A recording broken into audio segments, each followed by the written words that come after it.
Ens van prometre que l'educació era la clau del futur, que els llibres ens obririen portes, que les aules eren temples. Però no.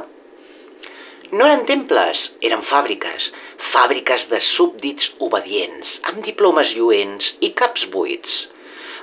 La titulitis, aquest or fals que penja de les parets, aquestes gàbies d'or on el doctorand, amb el seu cum laude, somriu satisfet, mentre és incapaç d'interpretar un contracte o de veure la trampa d'un discurs, on li manca el coneixement general de la vida, de coses que possiblement s'ensenyin a la secundària.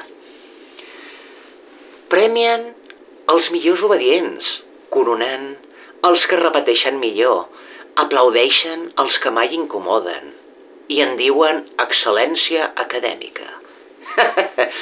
Quina paraula tan neta, tan polida, tan buida, perquè la veritat és que un poble ple de diplomes pot estar buit de criteri, un exèrcit d'especialistes incapaços de pensar per ells mateixos, una societat on llegir no és comprendre, on estudiar ja no és despertar.